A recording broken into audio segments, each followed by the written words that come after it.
Hello high നമസ്കാരം. എല്ലാവർക്കും സുഖമാണെന്ന് വിചാരിക്കുന്നു. ഇന്ന് നല്ല ഒരു വൻപയറും നമ്മുടെ മത്തനും കൂടി കുത്തിക്കാച്ചിയത് കേട്ടോ. തേങ്ങയൊന്നും അരയ്ക്കാതെ നല്ല അടാറ് രുചിയിൽ ഒരു മത്തൻ കുത്തിക്കാച്ചിയതാണ് കേട്ടോ. മത്തനും വൻപയറും കൂടി. ചോറിന് ഈ ഒരു കറി മാത്രം മതി, നമുക്ക് വയറ് നിറയെ ചോറിനാനായിട്ട്. നമുക്ക് നേരെ വീഡിയോയിലേക്ക് ഒന്ന് പോയാലോ. ഇപ്പോൾ ഇത് 1/2 കപ്പ് വൻപയറാണ് കേട്ടോ. ഞാനിത് ഇന്നലെ രാത്രിയെ കുതിർത്ത് വെച്ചിട്ടുണ്ടായിരുന്നതാണ്. ഇതിൻ്റെ ഈ വെള്ളം ഒന്ന് മാറ്റി കളഞ്ഞതിന് ശേഷം നമുക്കൊരു കുക്കറിലേക്ക് ഇട്ട് കൊടുക്കാം. കുക്കറിലേക്ക് ഇട്ട് കൊടുക്കുമ്പോഴത്തേക്ക് 1/2 കപ്പ് വൻപയറിന് 1 കപ്പ് വെള്ളം എന്നുള്ള കണക്കിൽ ഒരു 2 വിസിൽ, അതായത് ഒരു 3/4 ഭാഗമൊക്കെ പയർ വെന്താൽ മതി.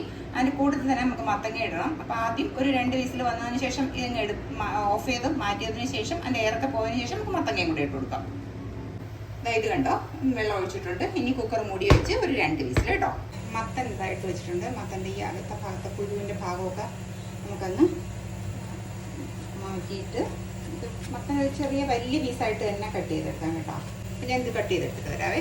ഇപ്പം ഞാൻ എല്ലാ മത്തനും ഒന്ന് കട്ട് ചെയ്ത് വെച്ചിട്ടുണ്ട്. ഇനി ഇതിനെ ചെറിയ പീസാക്കണ്ട, നമ്മൾ കുക്കറിലാണ് വേവിക്കുന്നത് കേട്ടോ.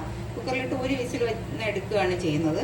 അപ്പോൾ ഇത്ര വലിപ്പമുള്ള കഷ്ണങ്ങളായിട്ട് ഞാനിത് കട്ട് ചെയ്തെടുക്കുകയാണ് ചെയ്യുന്നത് കേട്ടോ. ഇപ്പം ഞാൻ എല്ലാം കട്ട് ചെയ്ത് വെച്ചിട്ടുണ്ട് കേട്ടോ.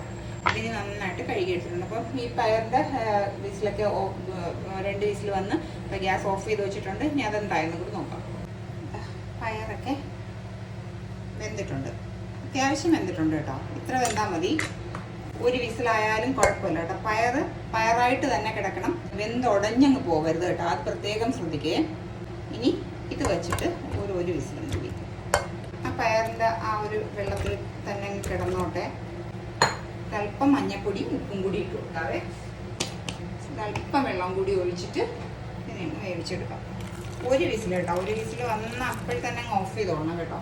ഇപ്പം ഇതിൻ്റെയൊക്കെ എയറൊക്കെ പോയിട്ട് കറക്റ്റ് വെന്ത് വന്നിട്ടുണ്ട് കേട്ടോ. കറക്റ്റ് വെന്തെന്ന് വെച്ചാൽ മത്തനൊക്കെ ഇതാക്കണ്ടോ, ഇങ്ങനെ പിടിക്കുമ്പോൾ തന്നെ ഉടഞ്ഞു പോകുന്നുണ്ട്. ഒരു പാൻ എടുപ്പത്ത് വെച്ചിട്ടുണ്ട്. പാനിലേക്ക് കുറച്ച് ഓയിലും ഒഴിച്ചു കൊടുക്കാം. ഓയിൽ ഇപ്പോൾ നന്നായിട്ട് ചൂടായി വന്നിട്ടുണ്ട്. ഇതിലേക്ക് ഒരു 10-15 ചെറിയ ഉള്ളി, ഒരു 4-5 അല്ലി വെളുത്തുള്ളി, ഇതെല്ലാം കൂടി ചവച്ച് വെച്ചിട്ടുള്ളതാണ് കേട്ടോ. മിക്സിയിലിട്ട് അടിക്കരുത്, നമ്മൾ ചവച്ചെടുക്കണം കേട്ടോ. അതാണ് ഒരു ടേസ്റ്റ് എന്ന് പറയുന്നത്. അതെല്ലാം കൂടി അതിലോട്ടങ്ങ് കൊടുക്കാം. കറിവേപ്പിലയും കൂടി ഇട്ട് കൊടുക്കാവേ.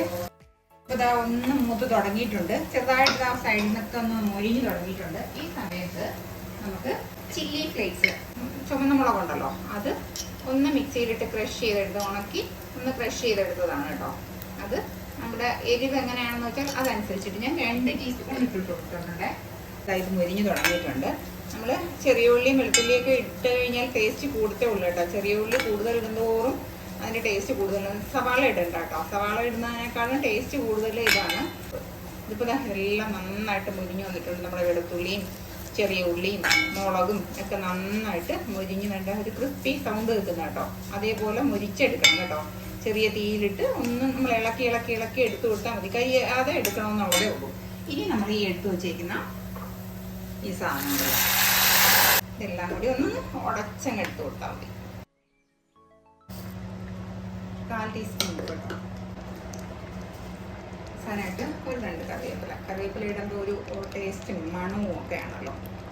ഇത് കണ്ടുകൊണ്ടിരിക്കുന്ന സമയത്ത് നിങ്ങൾക്ക് ഇഷ്ടമാവുകയാണെന്നുണ്ടെങ്കിൽ ഒന്ന് ലൈക്ക് ചെയ്യാനും ഷെയർ ചെയ്യാനും സബ്സ്ക്രൈബ് ചെയ്യാനും മറക്കല്ലേ.